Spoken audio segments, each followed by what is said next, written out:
Hey, welcome to another episode of A Whiskey Kind of Day. I'm your host, Don Amici, along with Gabe here from LA to DF Dub. How are you doing, my friend? Happy birthday, I should say.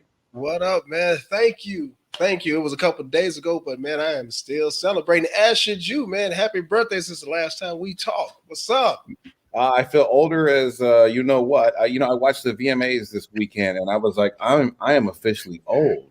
Oh, man. Listen, I was like, I didn't know any artist on there, and then on top of that, I started criticizing everything like an old person, and I'm like, I'm too old to be watching it.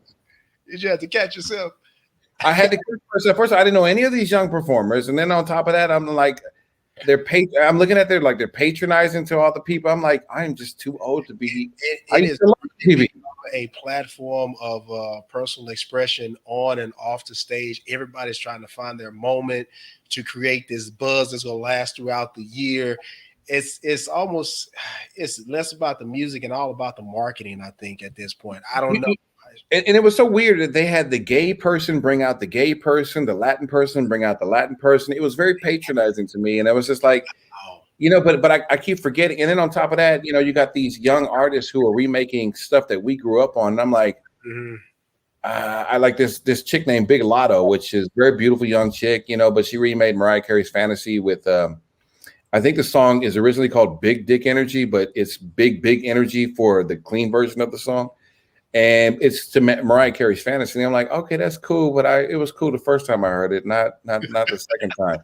But listen, I had to check myself because I start getting like the old man. I'm like, get off my lawn, get off my lawn. Well, man, I think that's just the natural progression of life, man. As we grow older, we start to dive back into the things that we enjoyed, and now we're hearing it with a different ear, and we find ourselves enjoying it for several reasons other than what we initially thought we enjoyed it for, and now it just changes our entire perspective on the other stuff that's out. I mean, I don't know. I was like, I'm old. I'm old. well, I'm not going to argue with you there. And listen, this week has been a week of sorrow for me. Really. Yes. So the my catalytic converter out of my car got ripped off tonight this week. Oh man. Yeah, yeah, they're stealing catalytic converters. They got me at 1:40 in the morning, and now it's a $2,000 fix. Yeah. I mean, listen, I don't have a problem like that, but Wow. someone stole my trash can reciprocal. Like the rack that I put my trash cans on. It was falling apart. I just Huh. listen. Are they hurting that much out there? I mean, or I is this, Gabe, is this karma for all the bullshit that we did when we were younger? Is that what this is? I will say no. I will never claim that one. Okay. I was a saint. Uh, Hey, what are you drinking on tonight? hey, man, listen. I am actually pretty excited about this from the Willard Distillery out in Kentucky. But a good friend of mine and his fiance bought me this spectacular bottle of Willard Wow. Reserve, and it is amazing. It has a nice finish with a real smoky flavor at the end of it. Some people just get you, man, and I'm really enjoying this for the birthday drink here. Well, so you got that for your birthday. Somebody got me this for my birthday. This is some rum chata limon. Mm, It's Caribbean rum with a real dairy cream. okay, okay, and you're actually drinking it today? Well, I just say I haven't opened it up, so I don't need this. I'm opening it right now. This is the first What time I don't treat know if I don't know if this is similar to Bailey's.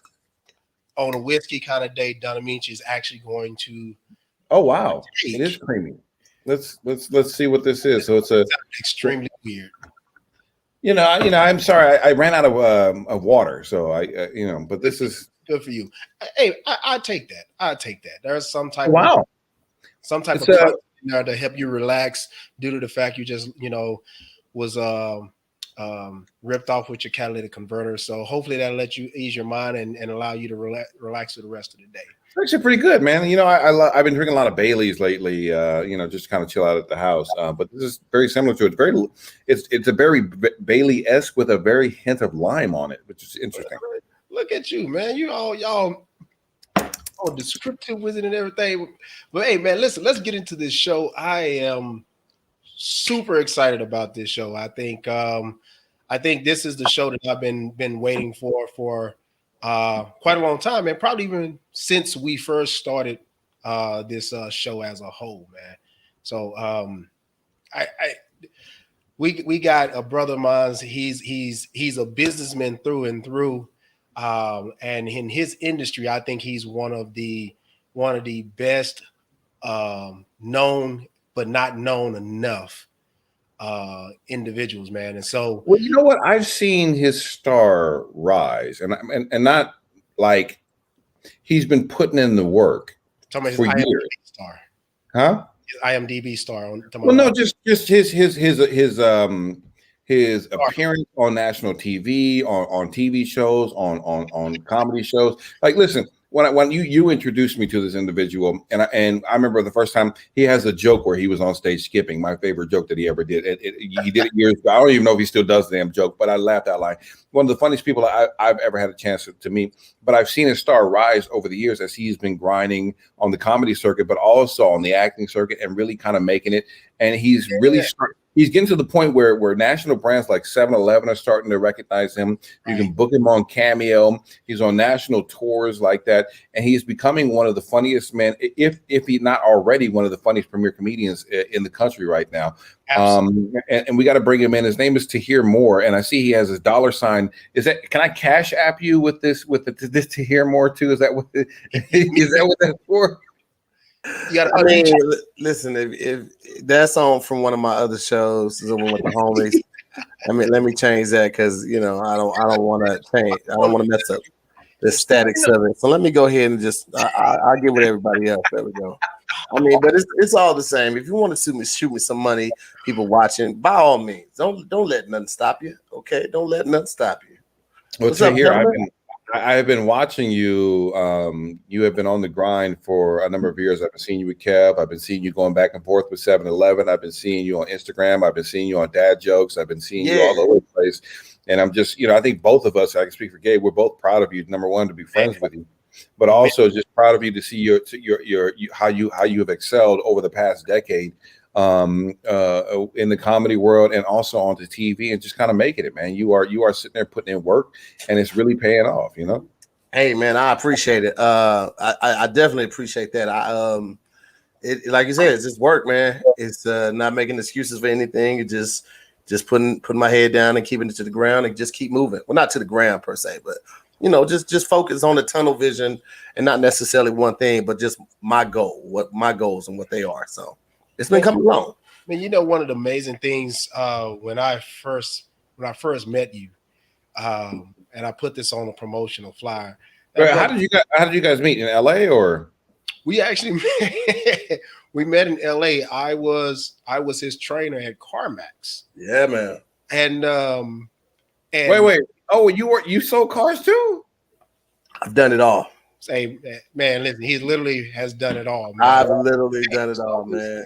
Listen, everything from selling weed to a 7th grade teacher. I've done it all.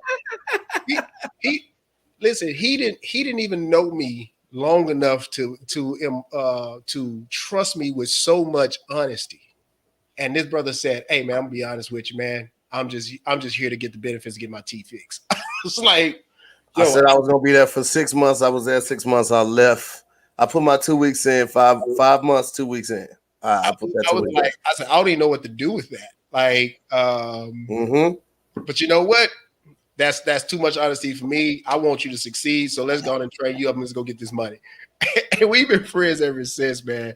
And it was funny to me. He introduced himself. He said, "Yeah, man, my name is Tahir Moore. Would you like to hear more?" And I was like, "It's a weird name. It's not. I won't say it's weird. It's not a common name in the States. So sometimes you just have to help people, with the visualization." The States. Yeah, well, it's an Arabic name. Oh, okay. Yeah, Tahir. It's actually Tahir, and it means clean and pure. So like they would say like this food is Tahir or this fruit is Tahir. This, it's good. This is good to eat. It's good for you. It's pure. Is your family Muslim? Yeah. Both of my parents, my mom and my dad are very strict Muslim. My mom still to this day. My father's passed away. But I'm also lying. My mom got the name off of the book. I lie a lot. I don't know why.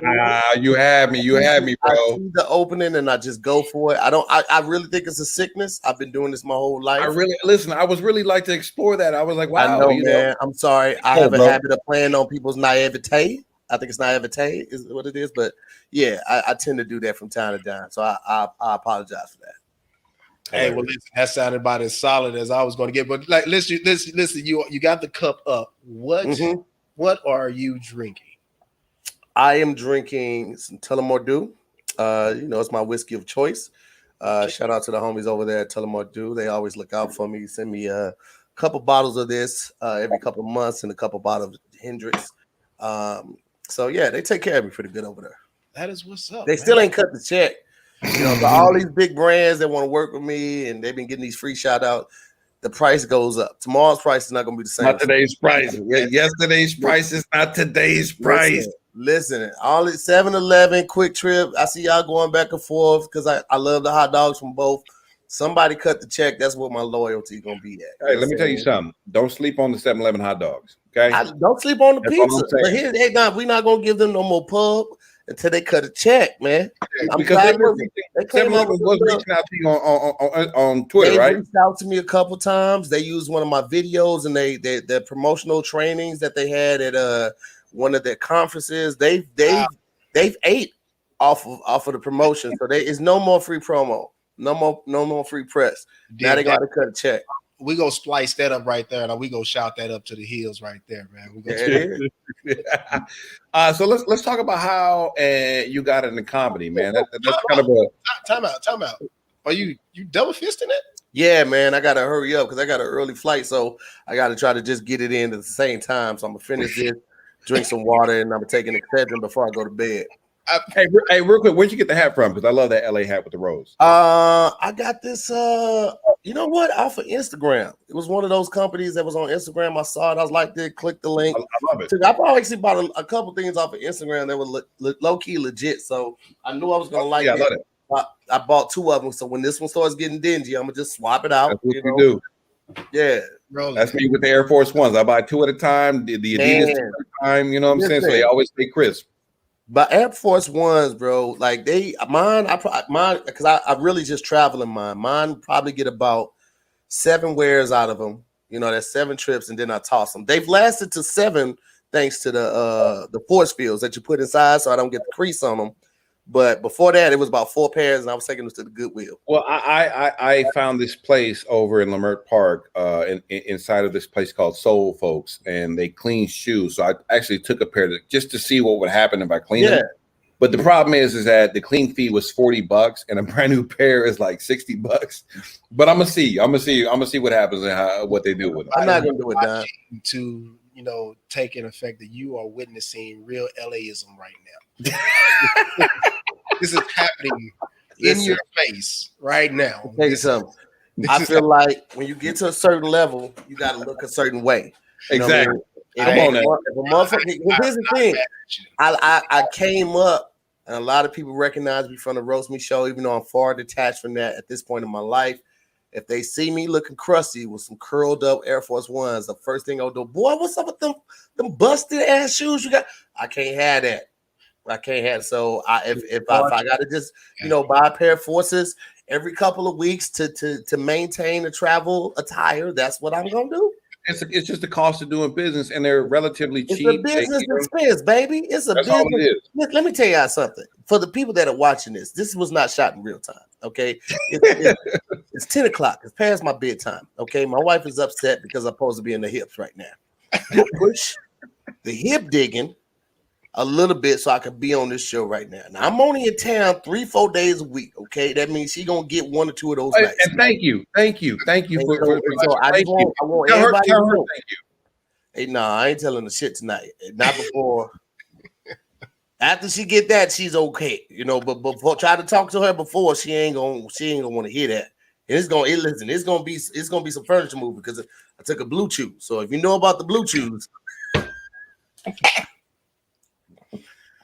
you think I'm playing. Let me show you the empty package since you think I'm playing.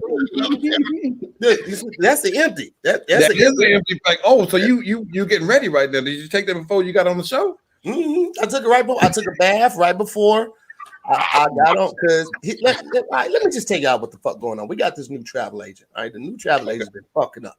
Okay, all of us prefer window seats, not aisles. He has our numbers, like all of our flight information and the TSA pre and the known travel. He got all that shit. He been fucking up though. Okay, and been putting the TSA pre on there.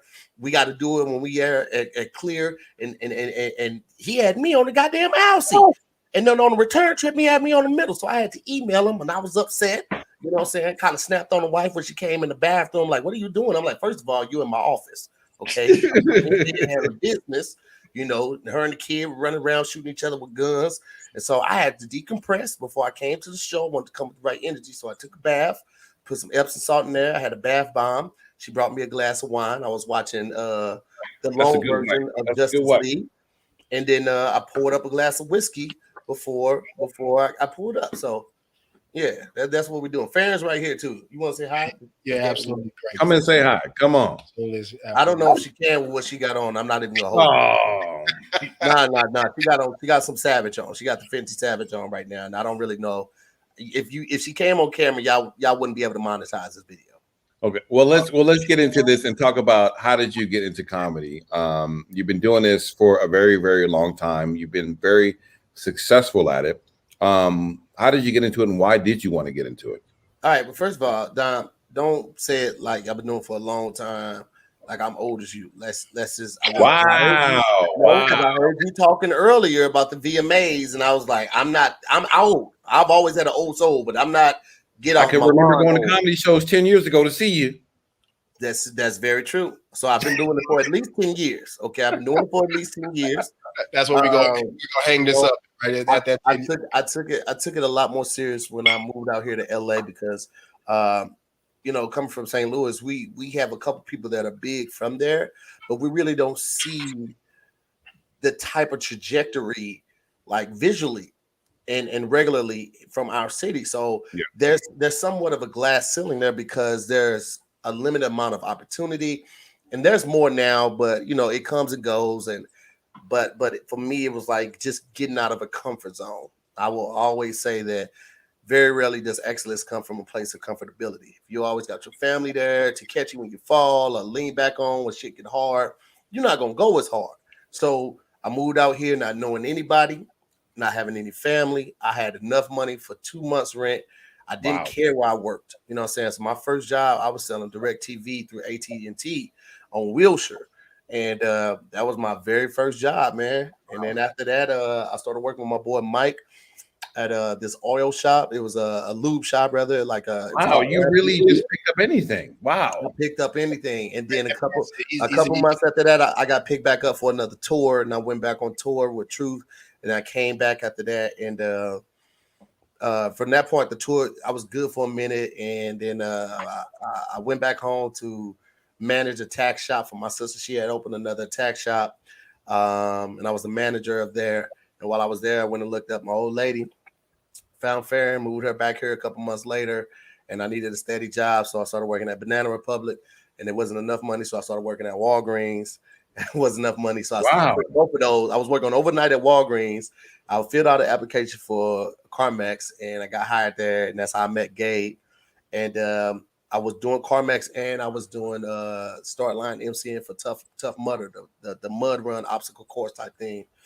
And yeah, man, none of those jobs just really satisfied me. So I quit everything after a couple years, and I just kind of focused on making videos and trying to get my impression up and my footprint up on social media. Ended up working at a jail for like 2.5 years, being a substitute teacher out here about Six Flags. And during that time, were you working at the jail in Santa Clarita? Yeah. Yep. I remember you telling me about that. Wow. I've had a lot of lives, brother. I've had a lot of lives, man. So let's talk about what made you want to do comedy from the get-go? Like, were you just this naturally funny individual growing up? You know, because Absolutely. It came very easy. Entertaining people was a joy for me, man. It was never really about, the accolades that come with it. Like, the money is great now that I'm at this point, and I know it's going to get better when I get to the next level. Uh, the hood fame or the recognition or the celebrity, if you will, that's cool too. People recognize you, want to take pictures, but it's always been about just bringing joy to people. Like, I always think of it like, if somebody's watching one of my shows, my special, one of my movies, and they may be a terminally ill person, you know what I'm saying? They have whatever, but for that 30 minutes or that hour or that hour and a half that they're watching whatever they're watching that I'm in, they forget about all of their problems, all of their ailments, everything that's going on outside of that movie or that show or that special. If they focus in and just laugh and genuinely enjoy that moment, there's no amount of money that could equate to that. So for me, it's always been about just fulfilling what I feel is my destiny, just to make people laugh, man, and enjoy the moment. And it's so crazy because there's no separate serendipity to it. Like, I very much never live in the moment. I'm always thinking about the next project, the next flight, the next sketch, the next whatever. I very rarely live in the moment, but I'm always fighting to create some content or create the next joke that makes that next person leave everything else and just focus in on the moment. Wow. And the set that I'm doing right now on tour, and Gabe's going to come out and see it. This is one of my favorite sets. It's one of my most pure sets. It's one of my most honest sets, and it's just based in my life. And there are moments when the crowd is eerily silent because they're really taking this trip with me, and I'm setting this joke up. And I snatched the rug from up under them, and they never see it coming. But it's all based in truth, and it's just a beautiful thing, man. To have people come up to me and be like, "Man, when you going on your own tour? I can't wait to go on tour." Because I never really thought I would be a headliner comic. Like, I thought I've always seen that in you, but I've always knew I always knew I was funny. I just didn't know if I was funny enough. That's crazy because Tahir will tell you there's been times like when I first we met, and when he first told me he was a comedian, I was like, "Yo, I'm a hard laugh. Like, I don't laugh at everybody's jokes, man. I'm a ripper coming apart. I'm not that guy that's just gonna laugh at anything." But he is one of the people that consistently make me laugh, and I've always told him, I said, "Man, you are a naturally funny dude." Naturally. Absolutely. Thank you. And even some of the people that he's praised on stage, I still be like, they were okay. You killed them. And so I want to back up and ask to hear, like, so what do your time and setup, what do you do to prepare yourself to be as funny as you are? I know you say naturally you're funny, but there's got to be some work that go along with that. You know, it's not really work per se. It's more so about focusing in on what I want to talk about. And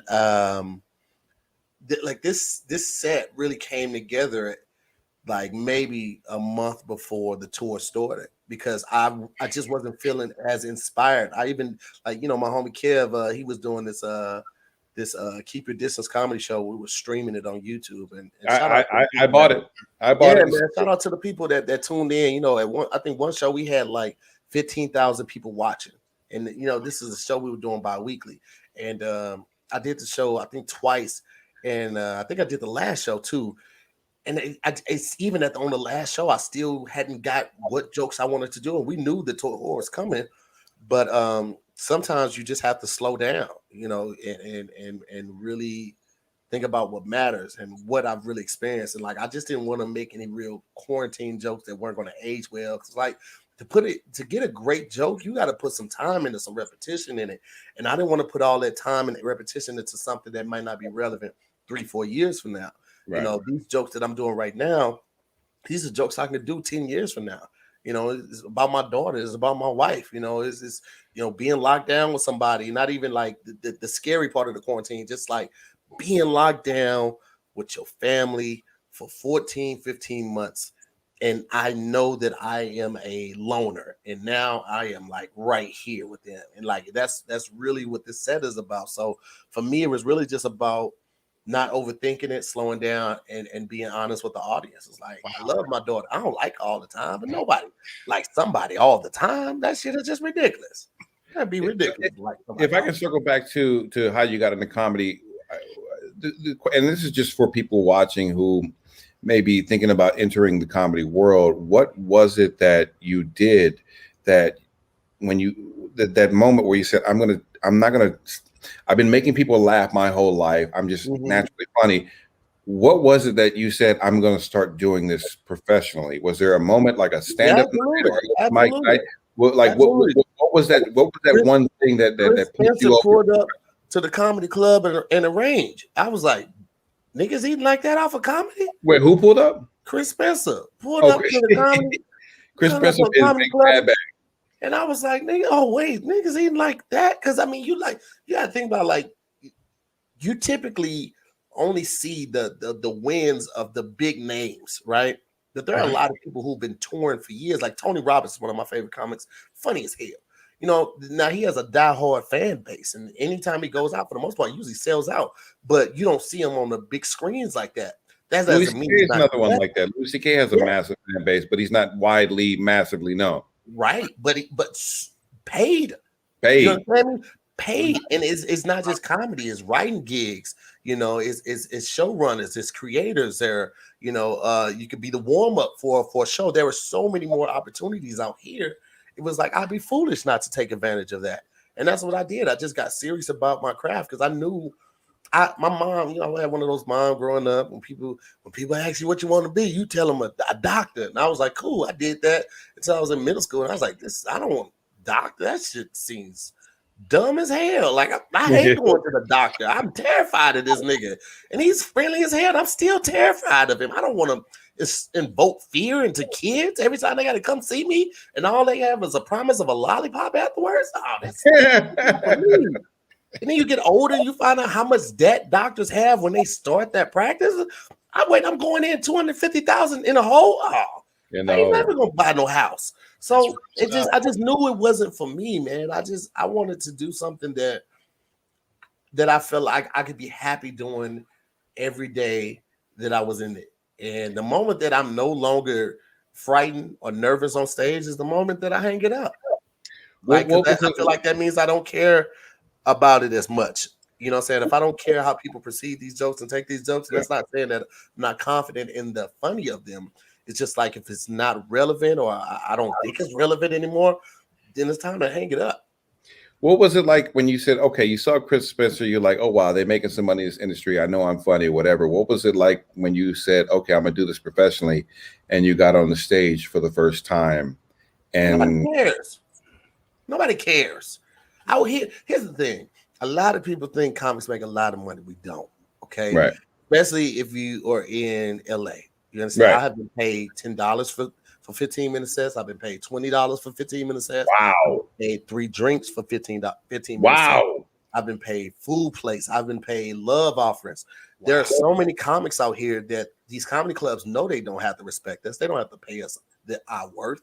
You know what I'm saying? You might be a big name in the city, bringing out 20, 30 people per show. You still gonna take this hot 20, or you gonna take this hot 40.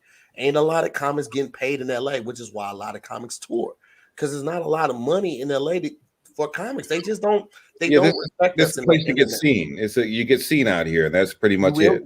Yeah, but how often does it happen when somebody gets seen and their life is changed immediately? That's some Chris Tucker shit. That's you know what I'm saying. Like, the days of that are long gone, because you have so many means of getting your talent out now, that more people are considered comics based on Instagram than the jokes. But that's going to show on stage too. Well, was it nerve-wracking when you got on stage the first time? Mm-hmm. Because you have that preconceived notion that, man, there might be somebody in this audience that could change my life, so I got to go up there and kill. And I went up there with that mentality instead of going up there with the mentality of having fun. Like, if you're having fun and it's pure and it just resonates with the audience, you're going to kill anyway, because they're going to connect with it. Whatever you're saying is going to connect with it. It's like a rapper trying to rap about something they never really lived about. It's like that. Of course, you're trying too hard. You're trying to oversell it. But if you really did that shit, you just go up there rapping like, nigga, I had a cousin that did that. Everybody doesn't have to do what you said you did. A lot of times people are just connected to those people family members or friends or just somebody in the neighborhood, and that truth resonates with them. So long as it's based in truth, they're gonna feel it when you're on stage. You're gonna like when Gabe watches my show when we come to Texas in a couple weeks and he sees that set, he gonna be like, this nigga's grown. And I have like this. It's just I've seen it. I've seen it. I've seen it. I appreciate it. And listen, let me ask you this, because you brought it up about being the difference between social media, and then you're seeing this quite often where people are funny from the content that they're putting out on social media. Yeah, and they try to do a stage or they try to do a special, and it flops big. Yeah, I'm not gonna name drop anybody. I'm just saying I've seen it time and time again from some big name people that have tried to cross over from one platform of entertainment to the other. But when everything started to happen, you were already doing the stage thing, and you was already doing the social media thing. So COVID hit, everybody's running the social media. You're already there. Yeah. What was on your mind at that point? One of my biggest shows during the quarantine was Zooming with the Homies. The Zooming with the Homies kind of just came about because I wanted to talk to my friends. I wanted to do it more than one person at a time. Like Instagram was just one person at a time. So I went live. The first show I think was like 5 hours and 40 minutes. We went from like 12 o'clock to like 5 a.m, and people were just hopping on and hopping off, and we went the whole night long, man. And it was such a beautiful thing because it was so organic. Like there were people that were there the whole 5 hours plus, and they really saw something coming together. It was about 2 hours in, and I started to think like, yo, this could be something. And so I took a couple of days and I restructured everything, and I, got a flyer. I made a flyer on over, like a lot of things I did myself. Like I've just invested. This camera that I'm using right now is just further proof of that. Like a lot of people were taking the money from they were making with Zoom with the homies and paying bills and stuff like that. And I did the same thing. I've just invested back in my company, so I got a camera so I could have the clearest clarity on my visuals. I got the mic. I got the AC cards. I hired a team to come over here and get the lighting correctly. I invested in a hardwire Ethernet so that I had the fastest speeds. Like for me, I was just looking at it as a business, because I didn't know when I was going to be back on tour. Like Zooming with the Homies was very successful just because of the people that I introduced to the masses that otherwise may have been overlooked because they weren't on a certain team or they don't have the following or whatever it may be. But these are just my friends. And I was just blessed to have a following already to like really give them a platform to tell the world who they were. And a lot of people have blossomed beautifully from that. And I'm very happy for them because nobody wants to get rich and famous. But I don't want to get rich and famous by myself. I want a vacation with my friends. So if we all get it, like it just makes it easier. Like I've never been one to like stifle anybody or wanted, like I never asked for any money from or any percentage of anything that anybody made on Zooming with the Homies or that merch. My homegirl Tish sells body butter. She came on the show, sold out. She made $2,000 in one night on sale. She hit me up the next day like, nigga, send me a picture of whatever pair of shoes you want. I'm buying it for you. I didn't want anything. It wasn't about that. It's about just kicking it with my homies. So to answer your question, Gabe, it happened organically, and I couldn't ask for a better support system from my More Mob. That's my Patreon. I have a nice amount of Patreon subscribers that just come and they get quality content. Right now, while I'm on tour, I do tour vlogs every weekend. I come home, I edit them, I put that up on the weekend, so they get that. And that's only for my Patreon. They get to see me and Farron in our actual habitat. That's just for my Patreon. They get special discounts. That's just for my Patreon. They get, when I'm block shooting Wording is Hard and More to the Story, we do 3 and 4 episodes a day. When we're putting that out before it's edited, they get to see all the behind the scenes footage. They get to see the 4-hour streams of that. They get to see the app that me, Kev, Tony, and Angel own, and Melissa, Kev's wife. When we doing the shows behind the scenes, whether it's the improv show or whether it's the one of the other shows, they get to see that live stream as it's happening. They see what we're building. They see that we're not just taking these funds and buying luxurious houses and cars and stuff. Like when the proof is in the pudding and you have supporters, not fans, You have people that are invested in your well-being and your success because they know you're gonna do right by them. You know what I mean? I've never claimed to be perfect ever at all. But I claim that I'm going to give you the best entertainment and the highest quality of my ability, and they respect that realness. So like it's just like being on a stage. If it's coming from a real place, they're gonna fuck with it like a condom. You understand me? Yeah. I try to do. I always try You to know, keep. you know what's so amazing right now is that technology has allowed comedians like yourself to be able to survive without necessarily having a job by having supporters out here. There are platforms, and I appreciate living in this time that we're living in so much right now, because you know what, you don't have to go to NBC, ABC, Fox, or any of these big places, because, and it would be cool if they came calling, but you can go directly to the people. And if you put out something good, the people will support you. Just like your girl talking about, she sold out $2,000 of shea butter in one night. Like, you know what? Before you had to go put your product in the store and wait for people to get it. Now everything's going direct to the consumer. And I love that, man. Submit it and the big and get it vetted, and placement and all that. And the big brands, they see it. They see what we're doing. Like, like they understand also. Like I recognize that, like, a lot of it's business. If you have a name, you got enough followers, they look at it like, we get this person to store on this road, they're going to automatically bring that 2 million followers, subscribers, and all of that. Cool, I get that. I ain't mad at it. You got to protect your investment.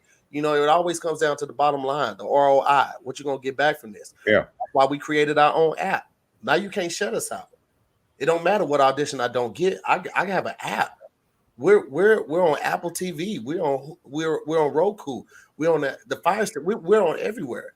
You know what I'm saying? It's just a matter of time before Macro or some other company that is not all the top 5 is going to see us, and they're going to want to give us distribution with their app.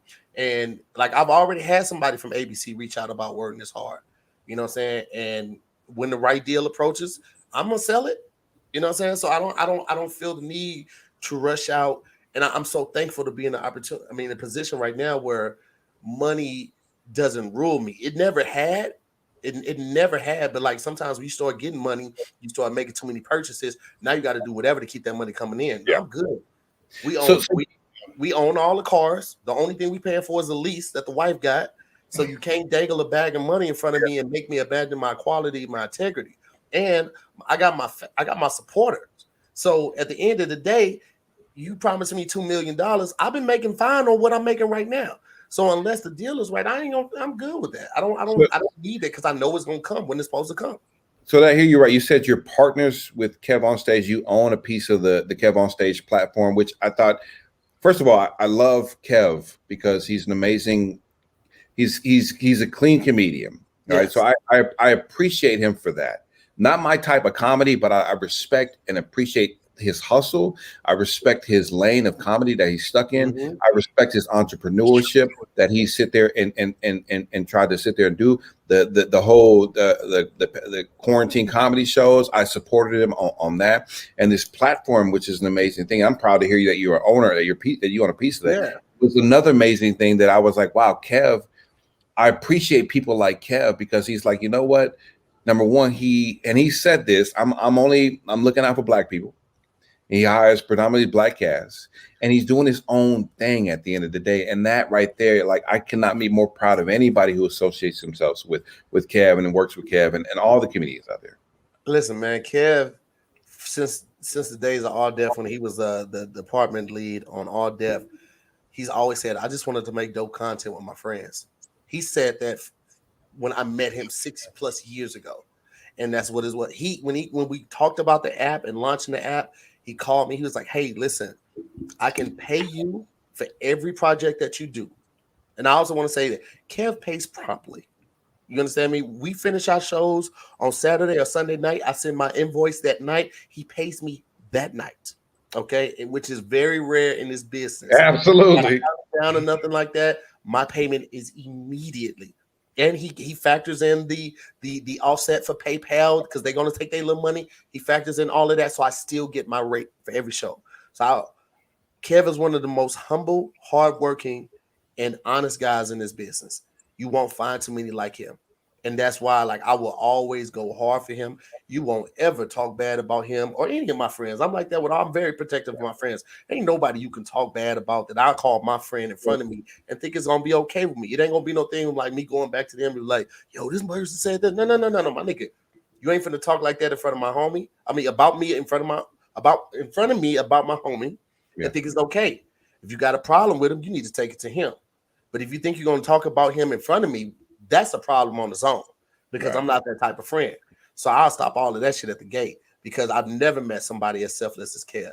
The fact that he even gave me the option to be a partner and not just the help, you know what I'm saying? Because he saw in me the ideas that I had, like wording is hard and Zooming with the homies and Bad News on All Def Digital and the show where Explain This, the picture show. All of those shows, those were ideas I had. I just didn't have the platform for it, or not for all of them. So he saw that, you know, I'm gonna work. That's another thing. Like, people come out to LA like, yo, I'm an actor, I can act, I've done this and all of this. None of that shit matter. I mean, it does once you get to the door, but hard work will outweigh talent every fucking day of the week. Yeah. So what, you can act. If you late every time you have a call time, you will be replaced. It's a different world. I was doing Zooming with the homies Monday through Friday for 8 months straight, booking all the talent, making all the flyers, sending all the call sheets, coming up with all the topics, making sure everybody was good. I was doing what y'all did before the show every night of the work week for 8 months straight without a break. Without a break. Hey, it shows in the views. Yeah, man. I took a week break and then I was right back and I cut it down to 4 nights a week. And then at the top of the year, I went to 3 nights a week. But I did that consistently. I gave up every weeknight.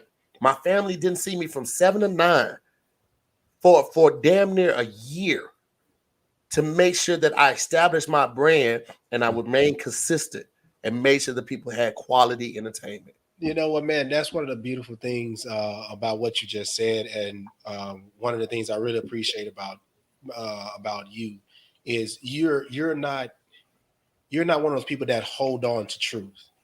You know, if it works, it works, and you're willing to speak on it, man. Because when we was talking about when I came up with the concept of this show, and it started to kind of fall apart, and I was like, yo, I need to get some insight on how I need to kind of dive into a world that I never really wanted to be a part of. You know, this was not something that I wanted to do.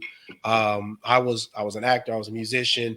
I wanted to, you know, someone to write the script. And I remember one day back in the day, and I failed this challenge. Tahir said, hey, we're going to sit down and we're both going to write a show.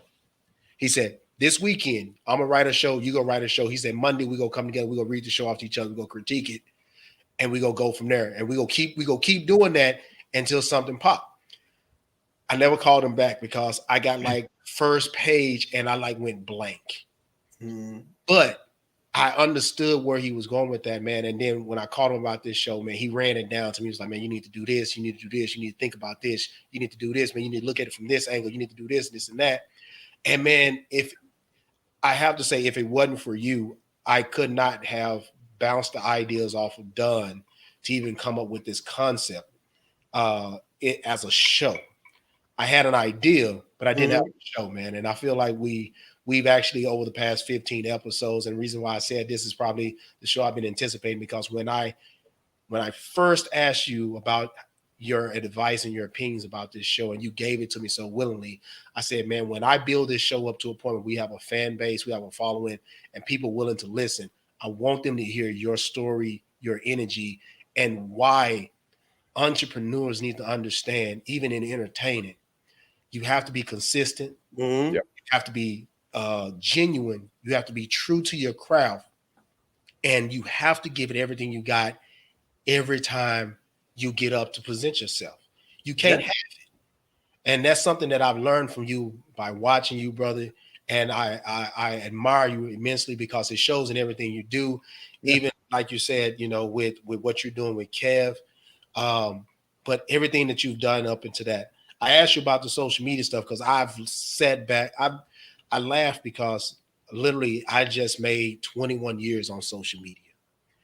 And and I've sat back and watched social media progress into the things it is. And so when the pandemic hit and you started flourishing, I was like, that brother was already there. Everybody else is trying to get what he already got. And you already had the content, you already had the formula, you already had the platform, and it just showed. So I think it's a great business decision on Kale's behalf to say, hey man, listen, let me put you on the other side of this table so we can do this thing together because it's going to benefit all of us, man. And so in doing that, the first thing y'all did, the first time y'all really got out there was Real Comedians of Social Media. Yeah, the challenge. Yeah, the tour, the challenge show. I call wind of the tour. I think y'all started the challenge. Yeah, the tour was first. That was me, Tony, and Kev. We did that for 2 years. Yeah, we did the tour. I thought you were talking about the app, and the first show was the challenge show. But yeah. I'm talking about the tour, man. How organic that was for three brothers to have built something on social media, and then to take that and put that in front of people. That made a lot of people mad. Hey, listen. Why? Because we were calling ourselves the real comedians of social media, insinuating, or some people took it as an insinuation that some of the other comedians weren't comedians, but the real ones knew, like, it was just like T.I. calling himself the king of the South. Right. That's not to belittle Andre 3000. Like, he's not one of the dopest lyricists and rappers ever. Came before T.I. That's not to belittle Pimp C or Bun B or anybody else that is prominent in the South, but you recognize the greatness in you. Right. And you recognize the greatness of your supporters and the love they give you, so you feel like the king. And we felt like real comedians. We just happen to be on social media. There were so many people, because Tony Baker had done so many voiceover videos, didn't know that he was a real comedian. Baker, let me be clear. Tony Baker is in my top 5 right now. He's up there with Richard Pryor to me. Tony Baker is hands down one of the funniest people I have ever seen in my life. I have never physically met anyone funnier than Tony Baker. He is my favorite comedian. He is one of my closest friends, and he is one of the most humble and just deserving guys of all the success that he has in his future. That brother is immensely talented, and I will sing his praises to my last day when I tell you the world is going to be turned upside down when they get a full glimpse of just a fucking fraction of the talent that man has. Yeah, I love it. I love it when he goes, "I'm in the community. I'm in the community. I'm in the community." Yeah, man, Tony is like there are comics that have celebrity and they can go on stage and just read a fucking food menu and the crowd will just bust out stitches. Tony has the type of personality and voice and just charisma where he can do it without the celebrity. Like, if you go see Tony Baker and you're not even a Tony Baker fan, you will be one by the end of the show, because the way his mind thinks, you be like, I didn't even think about this man has a 6-minute bit. 6 minutes. You think 6 minutes? You don't think that's that long. When you have to go on stage and do 6 minutes about why cats are better than dogs, you would die in front of an audience of eyeballs. This man has a 6-minute bit on why cats are better than dogs. Then he has another 6-minute bit about like the difference between wasps, hornets, bees, honeybees, and yellow jackets. Now that's part. In 6. He's like, he said, what did he say? He's like, bees, man, they are really in it to win it. When you risk killing somebody and you know it's gonna kill you, you still like, nah, I'm gonna see it through. Like, who? He said the hornets fly around like they looking for troubles. Like, they just was like, yeah, what you say? Because hornets don't die when they sting you. They sting you. They keep going. They just there to prove a point. Who thinks like that, bro? Like, that's a comedian. That's a comedy brain. He is in my top 5. If I can just take a moment and Tony Baker just lost his son, and it was very, very, very tragic. His son was just an innocent bystander in a car accident. How is Tony doing right now? Because I'm such a major fan of Tony. I always admired his comedy. I watched him in quarantine. How is he? How is he hanging in there? Tony is fantastic. Okay. In the sense of everything that he has gone through and he has had to endure, he is fantastic. He is not built the same. He laughs through the pain. And I can't imagine what it's like to lose a child. I don't think he would ever get over that. I don't think he will ever be over that. I think he will learn to deal with it better as time progresses, but he will never be over that. That's a child that he helped make. You know what I mean? Like, that's a part of him. So I don't think he will ever be over it. He will never be 100% okay about what happened, but he will learn in time to deal with it better. But the fact that he lost a son less than 3 months ago and he's back on tour, still doing sold out shows, the audience is saying, let's go. Because that's what his son used to always say. His son used to come to our house and get his hair done. We know them boys. Yes. My wife, oh my God, his son's hair every month. And then started doing his son's friend's hair. Like, oh his no, sons were around us all the time. There are people that love their kids, but there are people that love their kids and like being around their kids. Tony would bring his kids to the studio, bring them to the shows. He would bring them to the game nights at the comics house. He was very involved with that. He wasn't like a look at me, social media, I'm with my sons. No, he was really with his sons. So it was devastating for him. And it was very difficult to be there around that and see him in that vulnerable space, but he had such a support system. His village, from his supporters to his friends to his brothers to his actual family, everybody was there to insulate him. You know, I had people sending me messages like, yo, tell Tony keep his head up and all that stuff. And when it first happened, people hit me up and I'm like, hey man, just give us some room, you know, so I'll make sure he knows that you reached out. But like, it was beautiful to see how people came together. Like, Gabe had hit me a couple of weeks ago about doing the show, and over the last 2.5 months, I've had like 6 deaths hit me. It was Tony's son, and then my wife's cousin, and then one of my good friends who was on Zooming with the homies, is also a comedian actor, Nick Carthan. 2 more family members of friends, and then another comic, Fu, just passed 2 weeks ago. Yeah. So. And I'm getting this news while I'm on the road, you know, and I'm talking about hours before the show. And I have to absorb it, acknowledge it, compartmentalize it, and still go do 2 shows that Friday, Saturday, maybe 2 on Sunday, or maybe 1 on Sunday. Come home on Sunday or Monday, or if it's Monday, I land, go get my car, go to the studio, film for 7 hours, come home, still spend time with the family. Tuesdays we're filming, Wednesdays we're filming all day for the app. Thursdays I'm packing, unpacking, washing, repacking, and then leaving. And so like I haven't really grieved for a lot of the stuff that I've experienced in the last 2.5 months because people have already committed to coming, and I've already said I'm gonna do what I'm gonna do. That's not to say that I'm not trying to take the personal days like this past Monday and Tuesday after I finished filming. I checked into a hotel. I put my phone on Do Not Disturb, except for my wife. She's the only person that can get through, her and my daughter. Everyone else, I'll catch up with you when I turn back into the real world. But I had to sit in that for a second.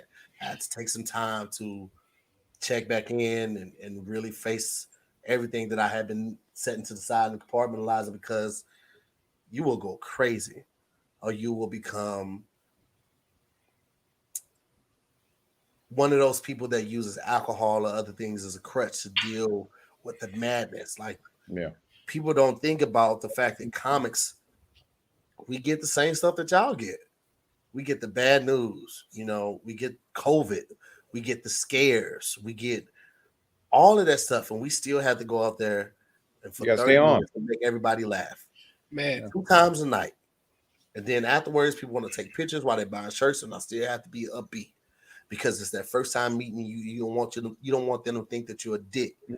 But in reality, you just dealing with 2 months of deaths, damn near 1 every other week.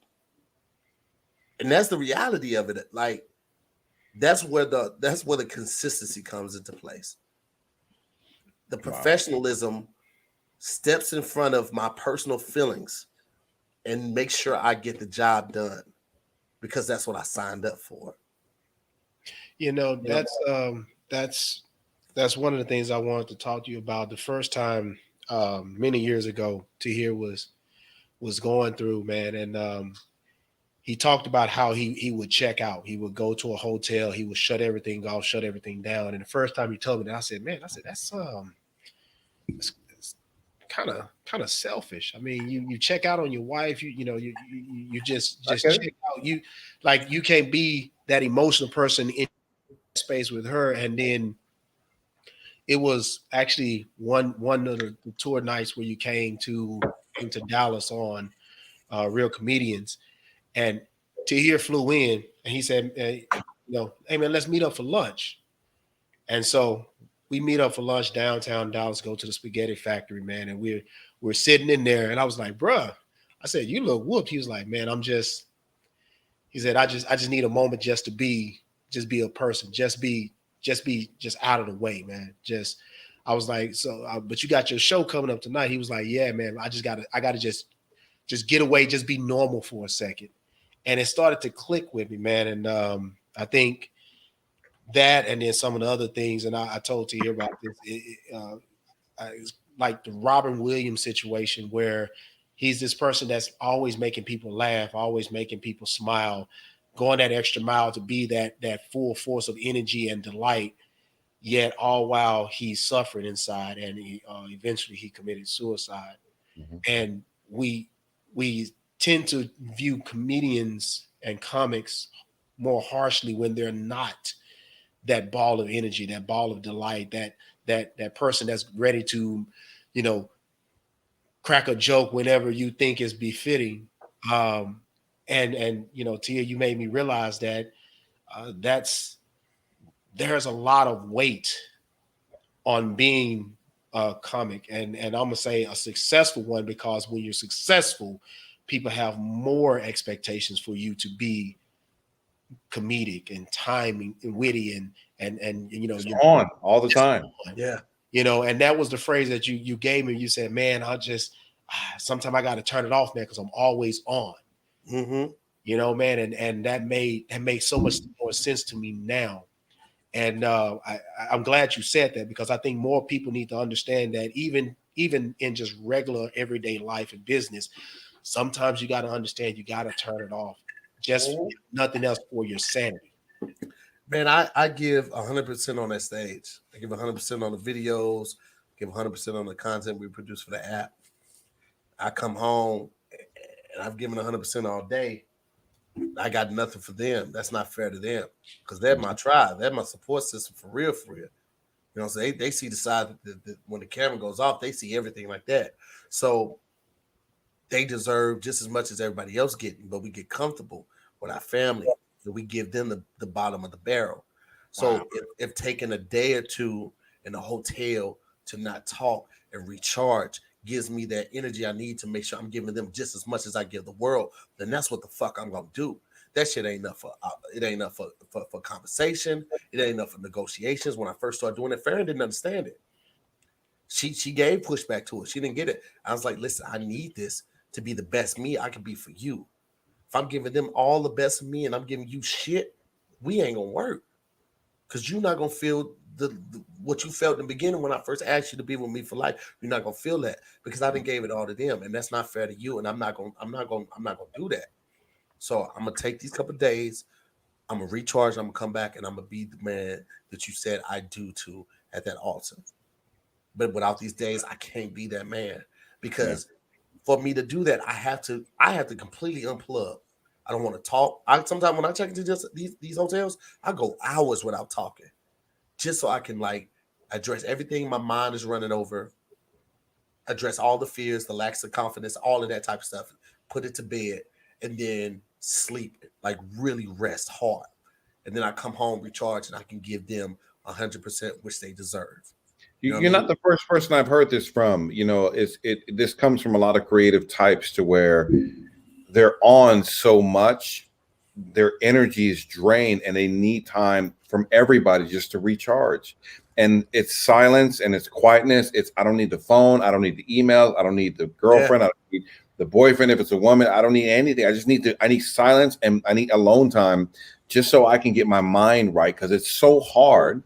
Because listen, you're exerting a massive amount of energy. Number one, going from city to city to city, going on stage, doing 2 or 3 shows a night, doing social media. This is exhausting. And it takes a massive amount of energy to keep all this stuff and operate on a level that you're putting out your best content, your best foot forward, and your best jokes on stage to where people like they love you. You need a minute. I get it. I'm gonna say this. I'm gonna get ready to wrap up because I'm already 30 minutes over and she poked her head in again.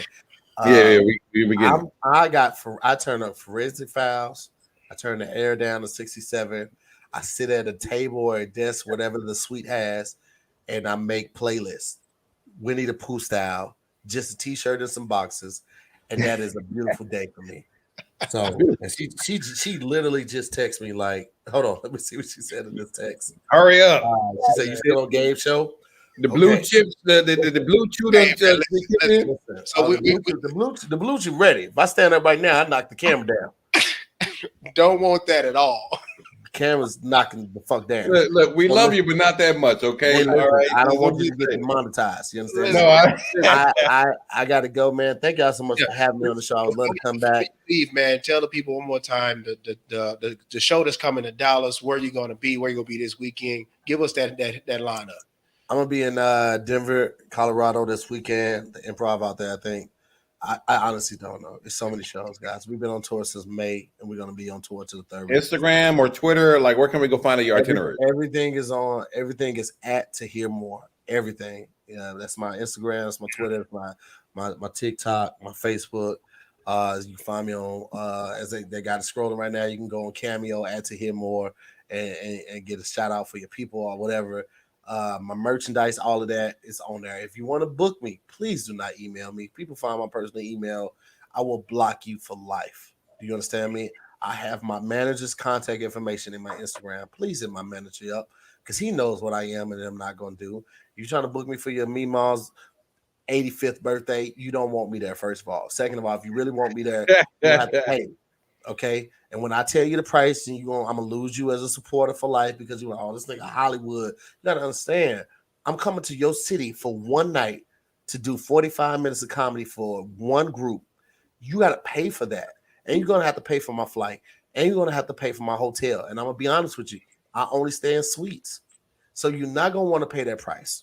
You're not gonna want to do it. And if you want to do it, hit up Jason at kevonstage.com. Okay, and he'll get you all squared away. Everything else at Tahir Moore on all platforms. I want to give a shout out to my dog, Gabe. Man, Gabe introduced me to my homie Tank. I didn't even realize Tank was Angel's wife. The world comes full circle. I'm on tour with Angel right now. She's one of my business partners. She's one of the owners of Kev Say Studios app. Though everything comes full circle. Nothing is by happenstance or. So Tank, I say what's up. Yo, everything comes full circle. Keep working. You will get to it. All you got to do is be consistent, man. I appreciate y'all. All right, man. We'll holler at you later. Thank you so much for hanging out with us here. Appreciate you, man. Y'all take it easy, yeah. All right, bye-bye. Wow. You gotta love that, right? You gotta love it, man. And everybody can go and find that brother. He's coming to Dallas October 15th and 16th. They doing 2 shows a night. That's a Friday and Saturday at the Addison Comedy Club. So if anybody, I think that it may be sold out, but I think there's a couple tickets here and there. But yeah, man, one of the funniest brothers I've come to know and respect from a business standpoint, from an entertainment standpoint. He's, as he said all through the night, and as we reiterated, he's very consistent on all levels, man. Genuine brother, man. Yeah. He's been amazing. I remember I listen, one of my favorite jokes is him skipping. He was like, "Why don't we skip no more?" Yeah, we used to skip all the time when we were kids. We don't skip no more. But yeah, I've always admired Tahir. He's naturally funny. He's just a genuine individual. And I was so proud to see him not only excelling on social media, but also working with Kev on Stage Studios. Because Kev is another, I don't know Kev personally, but I just admire the amount of hard work and consistency and then also in how he takes care of people who he works with and pays them what they're worth, and it's kind of like a friendship on the way up. I've always admired that about Kev on stage. And I appreciate that Tahir is working with Kev and doing big things. And shout out to Tony Baker too, who's another person who I've always admired. Also, he's a very funny individual. Don't have a chance to meet him, but it felt so horrible when I saw his son pass away. It's just kind of a crappy thing. But I'm glad that there are a few times where you come in contact with people you just wish them good. And Tahir's one of them. Tahir, Kev, Tony Baker, all of them. Just wish them nothing but the best and success in life. Absolutely, man. Hey, listen, I don't think there's anything more that we can say that Tahir hasn't already said, man. So truly, just be consistent, man, with whatever you do. That's a big part of life. Be true. Absolutely. You do, that's a big part of life, man. And if you stay at it, man, and you're all those things, then you're gonna reap the benefit and the rewards of your efforts. So I think that can be applied to life, to business, to family, to friends. You can't say it any better than the way he put it, man. Yeah. I can't believe you met him at CarMax when he was like, I'm only here just to get my teeth fixed. That is hilarious. There's plenty more wild stories between me and that brother, man, but that's the only ones that need to make this show. Absolutely. All right. Well, listen, thank you guys for watching a Whiskey Kind of Day. As always, if you're in the Dallas-Fort Worth area, check out Fubu Mobile. What's the address where they can check you out? East Pioneer Parkway, Arlington, Texas, 76010. You can also go to FuboMobile.com. Come check us out.